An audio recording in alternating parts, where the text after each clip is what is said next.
चलो आ गए होंगे। टेस्ट दिखाई नहीं दे रहा है, बिल्कुल दे रहा है। अपडेट करो, टेस्ट वेस्ट सब दिखाई दे रहा है, चाकू वाकू सब दे रहे हैं। चलो चलो, राम राम भाई, राम राम राम राम। तारानगर से प्रणाम, तारानगर में प्रणाम। ठीक है, सगड़ा आगे आगे तारानगर पासा। चलो कोई बात नहीं। देखिए जी क्या बोल रहे हो। कभी कभी सपने चोरी हो जाते हैं, हालात से लोग दूर हो जाते हैं, कुछ यादें इतनी अच्छी होती है, सुभाष सर को याद करने से हम मजबूर हो जाते हैं। ओहो, फैन की है तो कूलर बन रहे हैं। अरे क्या हो रहा है। चल यो किए रे। अबे नंबर क्यों बन मिट रहा। अरे ओए, ये नंबर क्या मिटाऊं। मन्ना आपने चलाना को नहीं आया रोटा ब्रो। ठीक है देखिए, चलो शुरू करा।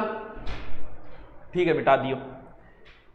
इनसे जो भी क्वेश्चन आता है आपके इस टॉपिक से, स्तंभ व मीनार से, ज्यादातर आपके क्वेश्चन विजय स्तंभ का ही मिलेगा, यानी पेपर ही आउट हो गया। आज तक एग्जाम में सबसे ज्यादा क्वेश्चन विजय स्तंभ के ही पूछे हैं।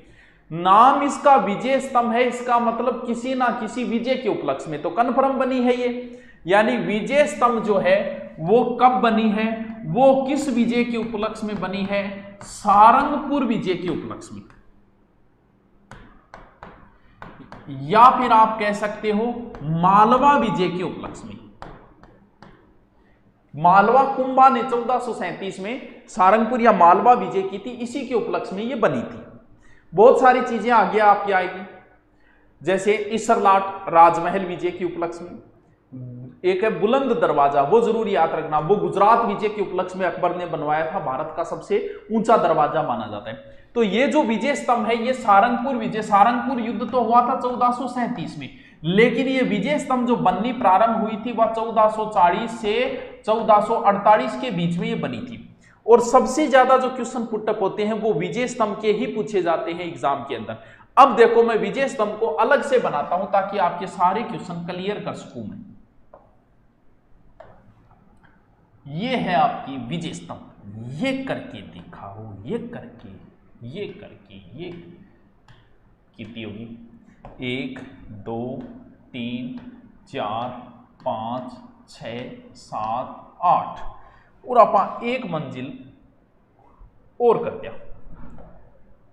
सागे सागे बनाता जाओगा तो फायदा हो जाओगा। एक मंजिल और करती हूं मैं, 9 मंजिली। ये है आपकी विजय स्तंभ, अलग से बनाई है मैंने, मुझे टाइम नहीं लगा, वो बात अलग है। कुंभा को बनाने में इसे 8 साल लगे थे, मुझे बनाने में इसको 8 सेकंड भी नहीं लगे हैं।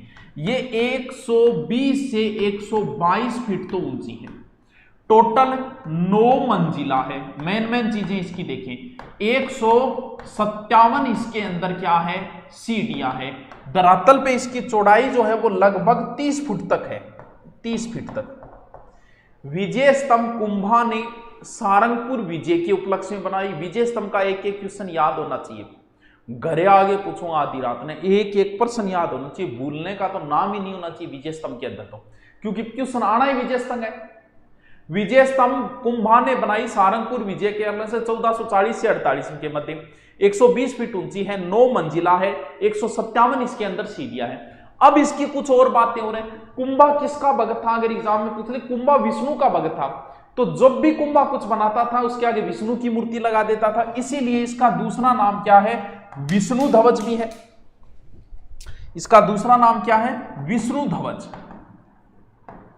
अब देखो इसका और क्या कुछ, पहली मंजिल, अब इतनी मूर्तियां हैं भाई साहब, हमारे हिंदू धर्म के सब देवी देवताओं की मूर्तियां, इसलिए मूर्तियों का अजायब घर कहा जाता है। पहली, दूसरी, तीसरी, कहते हैं कि तीसरी मंजिल पर 9 बार अल्लाह लिखा है, 9 बार अल्लाह लिखा है। 8वीं मंजिल पर कहते हैं कि कोई मूर्ति नहीं है।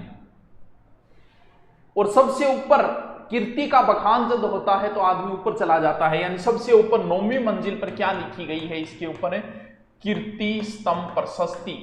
यह प्रश्न हर बार आया है एग्जाम में, किसने लिखी, अत्रि व महेश। एक बार तो एग्जामिनर इतना खतरनाक एग्जामिनर आया कि उसने अत्रि और महेश ऑप्शन ही नहीं दिया, नहीं दिया, कई मेरे का भाई गोल हो गया, तो दोनों अगर सागे बोले तो अपन अभी कभी भी बोले। मेवाड़ी भाषा के अंदर ये लिखी गई है।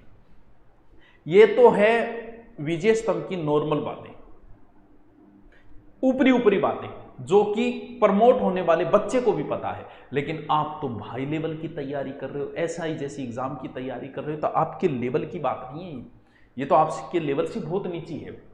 विजय स्तंभ कुंभा ने बनवाई, सारंगपुर विजय के उपलक्ष्य में बनाई। विजय स्तंभ 9 मंजिला, 990 यानी 990 9वीं मंजिल, यानी इसमें टोटल कुंभा कितना रुपया लगा, 90 लाख, यानी 90 लाख आज गए कोई 8, 10, 15, 20, 30 करोड़ के बराबर होता हो गया।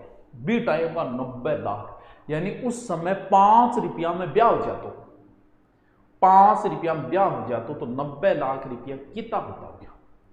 ओहो 90 लाख, 9 मंजिला 90 लाख, 9वीं मंजिल पर केली केड़ी है अत्रि उमेश द्वारा कीर्ति स्तंभ, तीसरी मंजिल पर फिर 9 बार अल्लाह, यानी 9 ही 9 को आंकड़ो आ रही है अंदर, और 8वीं मंजिल पर इस पर कोई मूर्ति नहीं है। अब इसकी कुछ एक्स्ट्रा बातें हम करते हैं, देखिए क्या क्या एक्स्ट्रा बातें।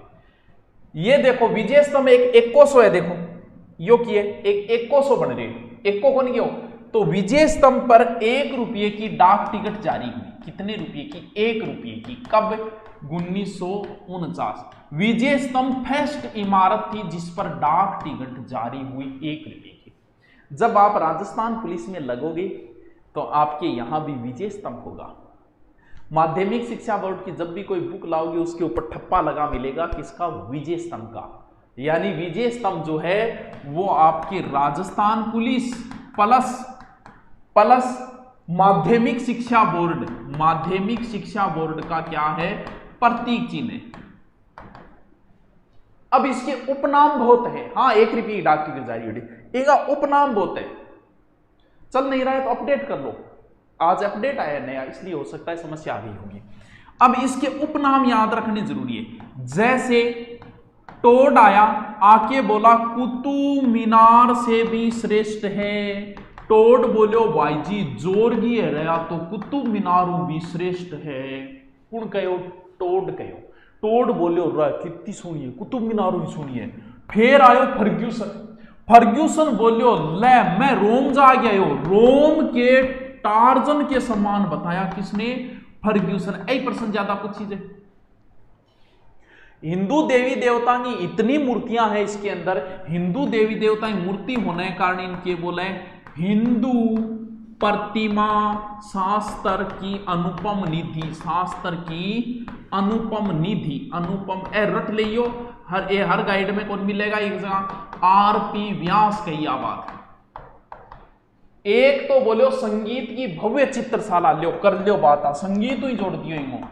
संगीत की भव्य चित्रशाला कौन कहो? आ बात कहो डॉक्टर सीमा राठौड़ आ बात कही।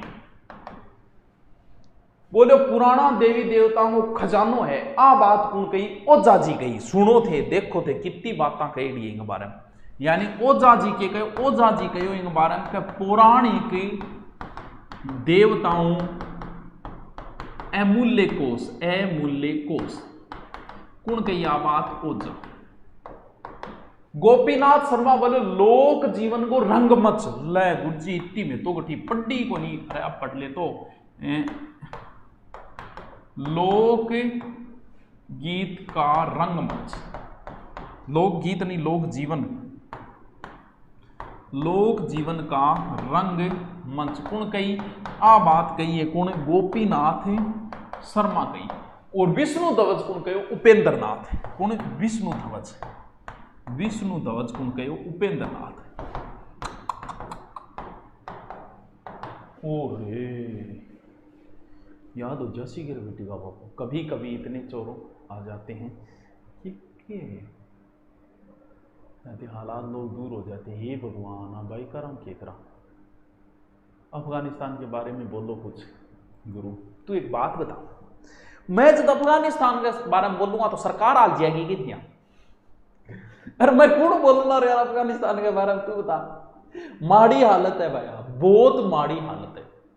जब धर्म हावी होता है तो इंसानियत गिर जाती है। आज ये हालत है अफगानिस्तान की कि लोग आज तक के इतिहास में कभी नहीं हुआ कि उड़ती एरोप्लेन का लोग लमूट गया, ये सिर्फ अफगानिस्तान में हुआ है।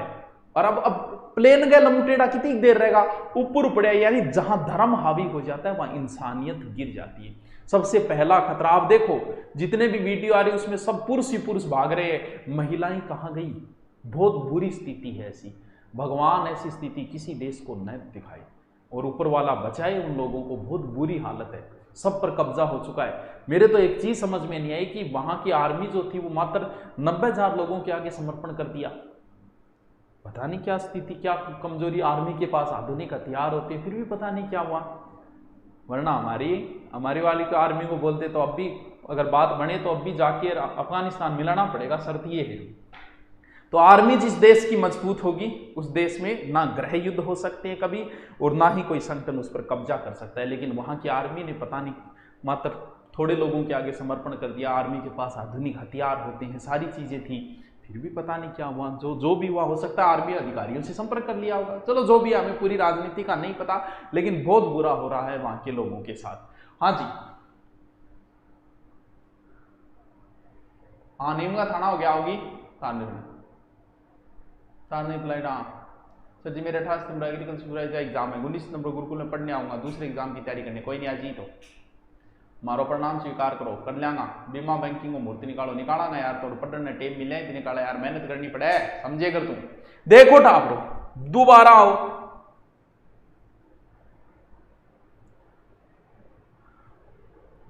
यह है विजय स्तंभ 1 2 3 4 5 6 7 8 9 मंजिला, 90 लाख खर्चो है। सारंगपुर विजय के उपलक्ष्य बनी, 1 रुपये की डाक टिकट जारी हो। तीसरी मंजिल पर 9 बार अल्लाह लिखा है। 8वीं मंजिल पर कोई मूर्ति नहीं है। 9वीं मंजिल पर कीर्ति स्तंभ प्रशस्ति लिखी है, ज्योति महेश ने लिखी थी, जिन्हें सामूहिक रूप से अभी कभी भी कहा जाता है तथास्तु। और देखो 122 फुट 9 मंजिला 90, सारी बातें बता दी। फिर था नहीं विशेष रूप गुरुजी याद करा तो के करा है, उपनाम याद करना बहुत जरूरी है। के पतो विजय स्तंभ को तोड़ने क्या कहा था, या फिर विजय स्तंभ को कुतुब मीनार से विश्रेष्ठ किसने कहा था, तो वो तो पेपर बनाने वाले पे डिपेंड है कि वो किस प्रकार का प्रश्न पूछ सकता है। ये है कहां, ये चित्तौड़ नहीं, चित्तौड़ दुर्ग करो, चित्तौड़ मत लिखो, ये चित्तौड़ दुर्ग के अंदर है। यानी विजय स्तंभ कहां है, ये है आपका चित्तौड़ दुर्ग। ये लो जी विजय स्तंभ। विजय स्तंभ के बारे में हमने पढ़ लिया, विजय स्तंभ। हाँ गुरु जी, विजय स्तंभ के बारे में पढ़ लियो। तो फिर कीर्ति स्तंभ आगट है, आ भी चित्तौड़ दुर्ग में है। यानी ये लो वापस चित्तौड़ दुर्ग, ये बनाया मैंने विजय स्तंभ और थोड़ी दूरी पर की है कीर्ति स्तंभ। दोनों की है, दोनों ही अलग अलग है। टावरो या 9 मंजिला है, टावरो या 7 मंजिला है। 1 2 3 4 5 6 7, या 9 मंजिला है या 7 मंजिला है। यानी ये 9 मंजिला है, ये क्या है, ये है 7 मंजिला। इसे कुंभा ने बनवाई थी, इसे कुंभा ने नहीं बनवाई, जैन व्यापारी था जीजा, जैन व्यापारी जीजा ने बनवाई। ये 9 मंजिला 120 फुट है, ये 7 ही मंजिला है और 75 क्या है, फीट है। पिछली बार पटवार में आया था कि कीर्ति स्तंभ किस जैन तीर्थंकर को समर्पित है, उसमें क्या बताया था, एक को। और देखो 100 बन रहे, 1 रुपये डाक, यो भी तो 100 ही है, एक संख्या को नहीं, एक ही तो लिखी जाए। ये 1 नंबर जैन तीर्थंकर को समर्पित है। उस समय एग्जाम में नहीं याद आता, ध्यान रखना। 1 नंबर कौन है, पहला जैन तीर्थंकर था आदिनाथ। तो ये किसको समर्पित है, आदिनाथ या ऋषभदेव को समर्पित है। दोनों है कहां, दोनों ही चित्तौड़ दुर्ग में है। टावरो थारो प्रश्न गलत नहीं होना चाहिए, टावरो थारो प्रश्न कतई गलत। अवेल मछली समान को नहीं, विजय स्तंभ है डमरू के समान। यानी देखो चित्र देखो, देखो नीचे से चौड़ी फिर पतली, फिर भगवान शंकर के डमरू के समान है। ये अवेल मछली थोड़ी है, हो सकता है अवेल मछली समान कह दो, बात थारी मर्जी है, थार जच्चे मियाँ कह दो। समझा बात ने के, तो टावरो विजय स्तंभ कीर्ति स्तंभ दोनों एक जगह ना कर दियो, थारो भगवान थारो भलो करे और थारे एग्जाम में अच्छा नंबर आए थे, नौकरी लाग जाओ। लेकिन दोनों ने कर दी, एक ना कर दियो, थारो इतनी रिक्वेस्ट है। दोनों है एक जगह ही चित्तौड़ दुर्ग में। विजय स्तंभ, कीर्ति स्तंभ प्रशस्ति तीनों अलग अलग है। विजय स्तंभ अलग है, कीर्ति स्तंभ अलग है, कीर्ति स्तंभ प्रशस्ति अलग है। कीर्ति स्तंभ प्रशस्ति कहां है? प्रशस्ति हमेशा गढ़ लीजिए, प्रशस्ति मतलब प्रशंसा, प्रशंसा की क्रेडिट कुंभ आ गई तो कुंभ है कुण बनवाई विजय स्तंभ। अरे प्रशंसा करनी है तो ऊपरी ऊपर जाए करो, तो यानी कहां पर की गई है? विजय स्तंभ की 9वीं मंजिल। विजय स्तंभ 9 मंजिला है, ये 7 मंजिला है, वो 120 फुट है, ये 75 फुट है, वो कुंभा ने बनवाई, ये जीजा ने बनवाई थी। बस फिर मैन और बात आज की है। तो विजय स्तंभ कीर्ति स्तंभ दोनों टावरों अलग अलग है, दोनों थारो भगवान भलो करे। ओहो ईसर लाट, क्या बात है, ईसर लाट, वाह जी वाह। नाम क्या पढ़ेड़ो है? नाम यहाँ पढ़ गयो टावरों। नाम पढ़ने के पीछे कारण हो कि शासक को नाम ही यूं मिलतो जुलतो जो नाम पढ़ गयो। कौन बनवाई? इसे बनवाई थी एक शासक हुआ था ईश्वर सिंह, सवाई जय सिंह का बेटा ईश्वर सिंह। ये किसने बनवाई? ईश्वर सिंह ने 1749। क्यों? क्योंकि ईश्वर सिंह ने एक युद्ध जीता था, राजमहल युद्ध। तो राजमहल युद्ध 1748 की विजय के उपलक्ष्य में बनवाए। बहुत ऊंची है, इसे जयपुर की हम विजय स्तंभ कह सकते हैं, जयपुर की सबसे ऊंची इमारत कह सकते हैं, जिसके ऊपर खड़े होकर पूरे जयपुर को हम देख सकते थे। ईश्वर सिंह ने ईश्वर लाट बनवाई। ईब देखो टावरों के बात बने, बात या बने कि आज के जयपुर के त्रिपोलिया बाजार में पीछे, त्रिपोलिया बाजार के पीछे। अब भाई इतनी ऊंची है ये कि इसे सरगासुली कहा जाता है। सरगासुली, सरगासुली का अर्थ होता है स्वर्ग को छूने वाली, यानी नीचों आई इतनी ऊंची लागे जान ऊपर स्वर्ग ने छून लाग रही है, ऊपर जान भगवान से बात कर रही है। इस वजह से इसे क्या कहा जाता है? सरगासुली भी कहा जाता है, यानी स्वर्ग को छूने वाली। जयपुर का विजय स्तंभ भी कह सकते हैं। वैसे तो राजमहल युद्ध के विजय के उपलक्ष्य में बनाई थी, लेकिन जो कवि सूर्यमल जी बार्ट कहते हैं कि उनकी ईश्वर सिंह की कोई एक सेनापति पुत्री थी जिससे प्रेम करते थे, वो ऊपर चढ़ के उसे देखने के लिए बनवाई थी। तो ये जचने वाली सी बात तो नहीं है, इनकी बात हम कभी फुर्सत में करेंगे, मिला वक्त तो तेरी जुल्फें सुलझाएंगे। तो ईश्वर लाट में इतना याद रखना। रह जैसी है, रह जैसी है कि कहो हाँ तो मुना यहाँ थोड़ी हो करे तू कह दियो ग्राम सेवक में बात जोड़ दियो, त्या जोड़ दियो, मारो पेपर हुआ तो पुलिस आ कह दिया मैं ऐसा ही को दियो, मार ले में हिंदी जोड़ दियो, बात यहाँ वे को ऑनलाइन है वो मुना है। यहाँ फिर एक ही कर दिया, फिर अलग अलग बेंच क्या मिली है, ग्राम सेवक और पटवारी को ऐसा ही अलग अलग क्यों एक ही कर दिया, फिर कॉमन बेंच गैल छूटे सारो। यहाँ वह को नहीं मुनिया, तू शाणो आदमी है, मेरे ने बेटी को बाप है, यहाँ ना क्या कर। चल नेक्स्ट घंटाघर देखे डो डावरो। अरे घंटाघर देखे डो बीकानेर में है। बीकानेर के शासक किसने बनवाया था? राय सिंह ने बनवाया था। 1589-94 किसने बनवाया था? राय सिंह ने बनवाया था। और के बारे में कोई प्रश्न को नहीं बनाया, बस देख लो घंटाघर का दर्शन कर लो।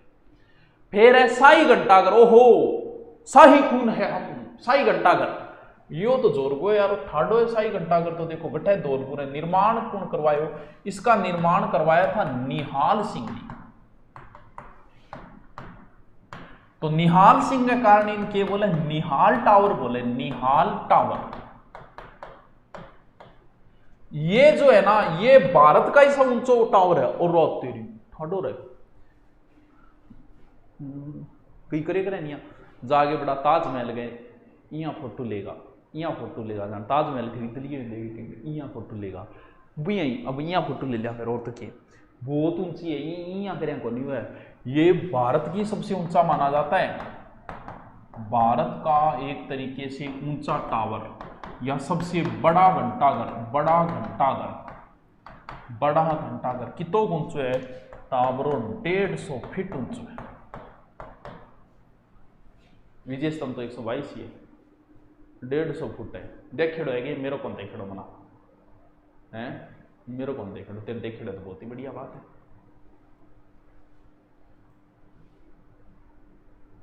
किसी पर दिल खोल कर मर लूं इतना वक्त कहाँ है, चोट लगे और आंखों में पानी भर लूं इतना वक्त कहाँ है, अभी तो माँ बाप का एक भी सपना पूरा नहीं और तुम कहते हो आराम कर लूं इतना वक्त कहाँ है। वाह यार सुनील सेनी, शायरी तो तेरी शानदार है यार। तन कम से कम नोबेल पुरस्कार तो मिलना ही मिलना चाहिए। चलो भारत रत्न नहीं तो नोबेल तो मिलना ही मिलना चाहिए, क्योंकि भारत में तो ईशा कमी को नहीं, नोबेल में उसके बाद बेरो ने वेतन दे भी देखी रो। चलो आगे चलो। वेली टावर घंटाघर, वेली टावर गठा है कोटा में। ये एक पॉलिटिकल एजेंट था उमेद सिंह सेकंड का। किसका? यानी उमेद सिंह सेकंड ने बनवाया था। लेकिन किसकी देखरेख में बना था? ये देखरेख में बना था एक पीए था जिसका नाम था पीए वेली। याद रहे जैसी के? अच्छा, तो फॉर्म भरवाई आई, बहुत बढ़िया काम करे, अच्छा काम करो। तन ठग गया तो कौन नहीं, कोई फॉर्म भराती टेम ज्यादा रुपया तो कौन दिया नहीं। बढ़िया बात है। देख ओ टाबरो मारे चूरू में बड़ो दोरो जी के नाम आयो है। चूरू में वो धर्मस्तूप, और पुराने टाइम का आजादी का आंदोलन में भी वो चर्चा में रही है धर्मस्तूप। आपा घोषणा करी कि पहलो स्वतंत्रता दिवस कद मनायो 26 जनवरी 1930। भाई साहब राजस्थान में कुछ हुआ ना, हमारे चूरू में उस समय झंडा फहरा दिया गया था। इसी धर्मस्तूप के ऊपर 26 जनवरी 1930 को हमने झंडा फहरा दिया था। यानी धर्मस्तूप को इतनी मूर्तियां, इसमें सभी धर्मों की मूर्तियां हैं, इसीलिए इसे कहा जाता है सर्वै धर्म सद्भाव स्तूप। सर्वै धर्म सद्भाव स्तूप। देखो लाल है नहीं, लाल पत्थर बनने का नहीं, लाल घंटाघर भी बोले, लाल घंटाघर, लाल घंटाघर।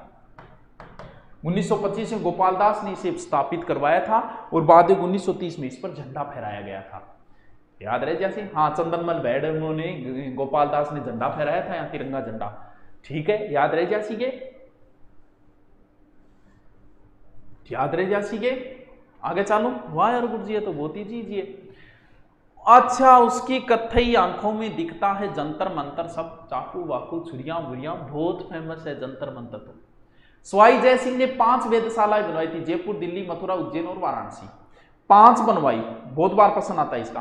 5 में सबसे पुरानी तो है दिल्ली वाली, लेकिन सबसे बड़ी कौन सी है? सबसे बड़ी वेधशाला यही है, यानी सबसे बड़ी वेधशाला। यहां कई यंत्र लगे हुए हैं। कौन कौन से यंत्र है? जैसे एक तो घड़ी लगी है, यहां नहीं बनाया क्या? इसने नहीं बनाया। यहां पर सौर ऊर्जा की एक घड़ी लगी है, सम्राट घड़ी, राम यंत्र। और 2010 में इसे यूनेस्को की विश्व धरोहर सूची में शामिल कर लिया। ये भी अच्छा क्वेश्चन लगता है। सरदार सरोवर घंटाघर, यहाँ तो हर गांव में घंटाघर हुआ, मुनाई करवाई जिक्र है। जो चर्चा में बड़े हैं वो थोड़े बहुत करवाए जाते हैं, बाकी इनसे कभी प्रश्न नहीं पूछा। किनसे? इन घंटाघरों से। इसका तो बहुत बार पूछ लिया है। या तो आपको प्रश्न जो है विजय स्तंभ का पूछेगा, या कीर्ति स्तंभ का पूछेगा, या फिर जंतर मंतर का पूछेगा। ज्यादा इन्हीं से पूछे, बाकी तो प्रश्न नहीं पूछे गए। गडरा शहीद स्मारक बाड़मेर, तो ये बाड़मेर में 1965 के युद्ध के समय रेलवे कर्मचारी जो शहीद हुए उनके लिए बनाया गया था। ये बहुत फेमस है, गडरा रोड का 1965 के युद्ध में शहीद होने वालों के लिए बना था। ये फेमस है, ये एग्जाम में थोड़ा ध्यान रखना, रेलवे कर्मचारियों से संबंधित था। Okay. Jubilee clock tower Ajmer, लो कर लो बात। इसका निर्माण जो है वो महारानी आई थी, उस महारानी की याद में बना था। कब? 1887 में महारानी कौन? विक्टोरिया की स्वर्ण जयंती पर बना था। विक्टोरिया की स्वर्ण जयंती, विक्टोरिया की स्वर्ण जयंती। यह है शहीद स्मारक, दोबारा एक शहीद स्मारक। वैसे इसका सही नाम जो देखें वो सही नाम है अमर जवान ज्योति स्मारक। SMS स्टेडियम के सामने हो सकता है। सर ये मेरा देखा हुआ है। ठीक है, बहुत बढ़िया बात है। तेरे तो बनपाल का पेपर कब है? अभी कोई न्यूज नहीं है। पंखों को खोल जमाना सिर्फ उड़ान देखता है। हाँ बिल्कुल देखता है, उड़ान भी देखता है, और चीज भी देखा है। महाराणा प्रताप स्मारक कहां? दिवेर। दिवेर का युद्ध महाराणा प्रताप ने कब जीता था? 1582 में। तो उसी विजय के उपलक्ष्य में एक तरीके से बना हुआ है। ये भी अच्छा है। इसका उद्घाटन 2012 में हुआ था। राजसमंदे अच्छा है, कभी मौका मिले तो देखा ना भाई। ये लो जी टावरो इडोई टॉपिक थारी सोच इडोई टॉपिक। अब बताओ आगे टॉपिक क्या कराऊं? कल्चर का 7-8 टॉपिक तो करवा दिया मैन। अब क्या कराऊं है? अब बताओ कौन सा टॉपिक कराऊं है? बताओ। अरे आ तो बताओ कौन सा टॉपिक कराऊं? तेरे किरदार को इतना तो शरफ हासिल नहीं था, कहानी हकीकत कम थी। की लिखा है विद्या की फीस कम कर दी 2000 में 2500 में लियो। अरे यार कोई नहीं यार, तू समझ ले यार, तेरे निपटा तो 2500 में ले लियो, कोई भाई ने 2000 में दे दी। की यार ये ना करे करते 3000 देख रहे, लाइक नहीं करते। कोई बात नहीं आरती, तू क्यों चिंता सूख रही है, तू पढ़ाई पर ध्यान दे कर। हाँ, कौन सा टॉपिक कराऊं? हैं आभूषण? हाँ यार, आभूषण टॉपिक तो कराना लायक है। हिंदी करवाऊंगा, बिल्कुल हिंदी भी करवाएंगे, लेकिन एक बार रुको, एक बार आभूषण। आज क्लास जल्दी कौन खत्म, आज टॉपिक जल्दी खत्म हो गया। चलो तो फिर आभूषण मंदिर करवा दिया, जागे प्ले लिस्ट में देखो, मंदिर में करवा दिया, आरजे के अनुसार और करवाया मंदिर करवा दिया। शिक्षण विधियों का टेस्ट, पूरी शिक्षण विधि अपलोड रिकॉर्ड कर लाग रही हूं, जल्दी डाल दूंगा।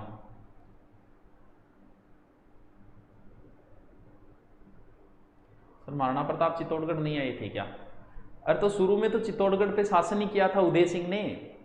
भाई उदय सिंह ने चित्तौड़ पर शासन किया था कब? 1567-68। 1567-68 के अंदर चित्तौड़ छोड़ा था। किसने? उदय सिंह ने। उसमें महाराणा प्रताप की उम्र क्या है? महाराणा प्रताप का जन्म 1540 है, तो उस समय वो कितने साल के हो गए? 26-27 साल के हो गए क्या? इतने साल के हैं, तो उस समय तो चित्तौड़ में ही थे। उसके बाद में जब मुगलों का अधिकार हो गया और वो अपनी मृत्यु तक चित्तौड़ को कभी जीत नहीं पाए, तो बाद में नहीं आए, पहले तो चित्तौड़ में थे ही। उनका बचपन देखें, कुंभलगढ़ और चित्तौड़गढ़ में बीता ही था। तो थोड़ा सा कंसेप्ट देखा करो।